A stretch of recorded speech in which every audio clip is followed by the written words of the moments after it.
আপনি চাকরি করেন, আপনার মায়না দেয় ওই গরিব কৃষক, আপনার মায়না দেয় ওই গরিব শ্রমিক, আপনার সংসার চলে ওই টাকায়, আমি গাড়ি চলি ওই টাকায়। ওদের সম্মান করে কথা বলেন, ওদের ইজ্জত করে কথা বলেন, ওরাই মালিক, ওদের সংসারই চলে। এ বেটা কোত্থেকে আসলি? সরকারি কর্মচারীকে বলবো, মনে রেখো এই স্বাধীন দেশ ব্রিটিশ কলোনি নয়, পাকিস্তানি কলোনি নয়। যে লোককে দেখবা তার চেহারাটা মতো বাবার মতো, তোমার ভাইয়ের মতো, ওর পশ্চিমের পয়সা ওরাই হবে সম্মান বেশি পাবে, কারণ ওরা নিজে কামাই করে খায় আর তোমরা কাজ করিয়া।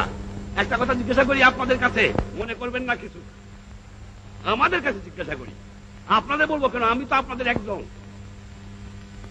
আমাদের লেখাপড়া শিখাইছে কিনা? আমার বাপ মা, আমরা মনে করি বাপ মা। আমাদের লেখাপড়া শিখাইছে কে? আমার আজ ডাক্তারি পাস করায় কে? আজ ইঞ্জিনিয়ারিং পাস করায় কে? আজ সায়েন্স পাস করায় কে? আজ বৈজ্ঞানিক করে কে? আজ অফিসার করে কে? কার টাকায়? আপনাদের কাছে আমার জিজ্ঞাসা, শিক্ষিত ভাইরা, আপনার লেখাপড়ার খরচ করে দিয়েছে শুধু আপনার সংসার দেখার জন্য নয়, আপনার ছেলে মেয়ে দেখার জন্য নয়, দিয়েছে তাদের আপনি কাজ করবেন, সেবা করবেন। তাদের আপনি কি দিয়েছেন, কি ফেরত দিচ্ছেন, কতটুকু দিচ্ছেন?